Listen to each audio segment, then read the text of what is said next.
ठीक है, we have discuss these parameters which are related with building, like simplicity and regularity होनी चाहिए, simple building होनी चाहिए, this should not have much projection and suspended parts, size of building का भी ध्यान रखना है, symmetry should be there, so these comes under building configuration. ठीक है, these all comes under building configuration. Next is enclosed area. A small building with properly interconnected walls act like a rigid box or more earthquake resistant. Therefore, it is advised to have a separate small room than one long room. मतलब कि instead of going for one room like this, we should go for small room like this. Many cross wall small boxes seismically strong होता है. ठीक है, सो हमें यदि कोई room बनाना हो तो उसमें we have to provide small small walls so as to make it seismically strong. Next is strength in various direction. The structure should have adequate strength along both the axis, that is horizontal and vertical. दोनों ही direction में हमें उसको strong बनाना होता है, in both horizontal and vertical direction. Foundation, the building should not be constructed on the loose soil. These soils, अब loose soil होगी तो व्हाट वी विल डू, सबसे पहले हम उसको कॉम्पैक्ट करेंगे, then we will going to construct the foundation over that. Ductility, जो material हम यूज करेंगे इट मस्ट बी डक्टाइल. अब इसमें जो जनरली होती है, जो स्टील हम यूज करते हैं, that steel must be of ductile type. तो डक्टिलिटी के लिए हम कोशिश करते हैं जो उसकी ग्रेड है, it's grade should be less, तो शायद Fe250 यूज करते हैं for this kind of structure. Generally हम Fe415 पढ़ोगे. This can also be use, मतलब ज्यादा ग्रेड पे नहीं जाते, जितना जैसे जैसे ग्रेड बढ़ाते जाएंगे डक्टिलिटी रिड्यूस होती जाती है, जैसे Fe500 नहीं यूज करेंगे. ठीक है, सो जैसे जैसे ग्रेड इंक्रीज करते जाते हैं डक्टिलिटी रिड्यूस होती जाती है. तो जो मटेरियल होना चाहिए वो डक्टाइल होना चाहिए.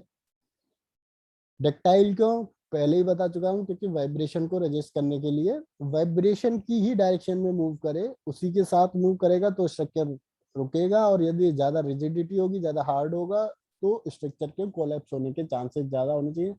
Fire resistance is common.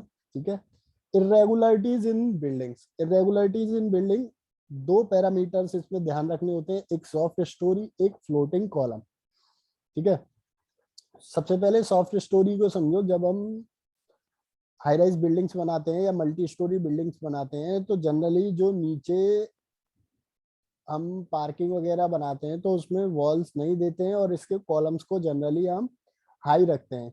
मतलब इसका जो साइज होता है वो जनरली लार्ज रखते हैं as compare to other floors. ठीक है, तो इसको बोलते हैं सॉफ्ट स्टोरी. तो ये भी नहीं होना चाहिए. यदि ऐसा कुछ होगा तो इस पे डिस्प्लेसमेंट के चांसेस ज्यादा होंगे, और जिसकी वजह से जो बॉडी है, जो स्ट्रक्चर है, this will not move symmetrical. जब सिमेट्रिकल नहीं मूव करेगा तो chances of failure will be high. ठीक है, next is floating column. Floating columns कैसे होते हैं, फ्लोटिंग में कंटिन्यूटी ब्रेक हो जाती है कॉलम्स की, लाइक दिस. ये यहाँ नहीं है, ठीक है, यहाँ नहीं है, तो कंटिन्यूटी गेट्स ब्रेक. तो जहां कंटिन्यूटी नहीं होती है उसके कारण भी चांसेस होते हैं कि स्ट्रक्चर के फेलियर हो जाएं. अब हम पढ़ेंगे सेस्मिक स्ट्रेंथिंग अरेंजमेंट, कि हम सेस्मिक के लिए स्ट्रेंथनिंग कैसे करते हैं. तो उसके लिए हमें दो चीजें पढ़नी है इसमें, केवल एक horizontal reinforcement and the another is vertical reinforcement. In horizontal reinforcement, what we will do, we will provide the reinforcement at various level.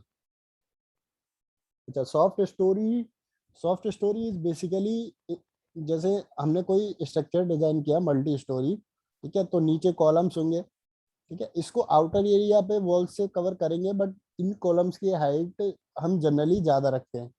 ठीक है, as compare to other column side. जैसे यहाँ कॉलम देंगे, जैसे ये फर्स्ट फ्लोर है, ठीक है, here we will provide the column, but इनकी जो हाइट है that will be smaller as compare to this, और ये थोड़े रिजिडली जॉइंटेड भी होंगे with the help of this slab. ठीक है, यहाँ क्या है, हाइट ज्यादा हो गई तो इनके स्वे करने के चांसेस ज्यादा होते हैं. अब स्वे करेंगे वो ठीक है, स्वे करना भी है, कोई दिक्कत नहीं है, लेकिन ये जो स्वे होगा इंस्टीड ऑफ सिमेट्रिकल ये असिमेट्रिकल हो जाता है। असिमेट्रिकल का क्या मतलब है, जो नीचे वाले कॉलम्स हैं, जो नीचे वाले कॉलम्स हैं इनमें ज्यादा स्वे आ गया, ठीक है, बट अदर कॉलम्स में नहीं आया, तो इन कॉलम्स के चांसेस ऑफ फेलियर ज्यादा है। जब ये फेल कर जाएंगे तो पूरी की पूरी तुम्हारी बिल्डिंग ही फेल कर जाएगी। क्लियर है Jivesh?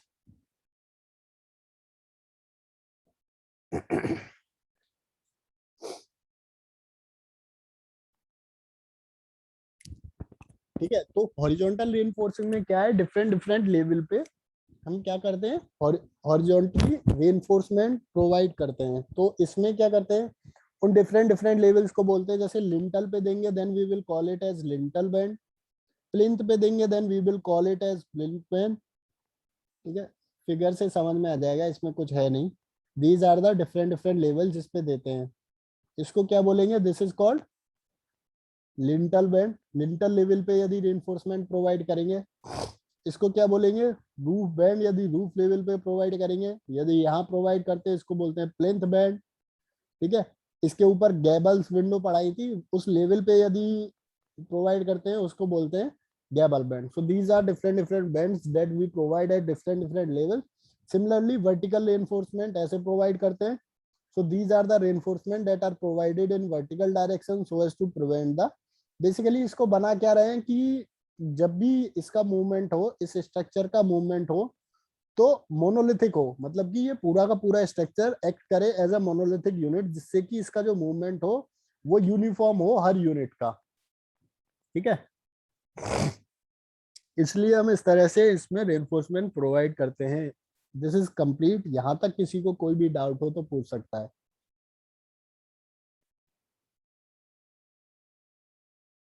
So vertical reinforcement is provided in the walls to improve the seismic resistance of the building.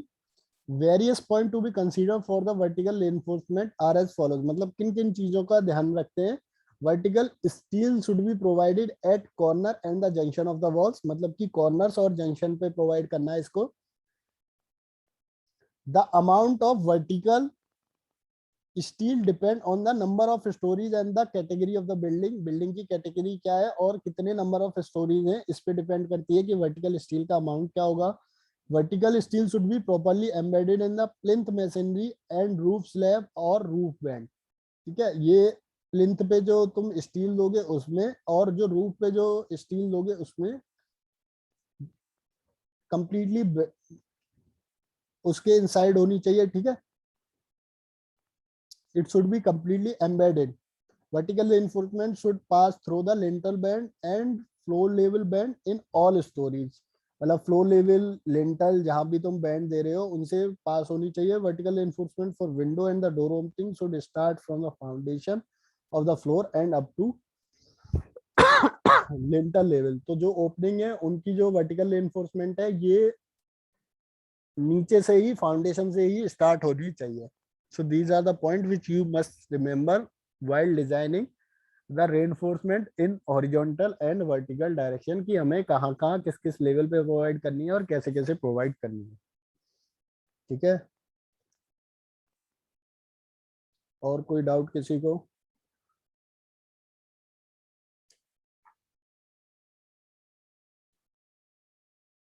Any doubt?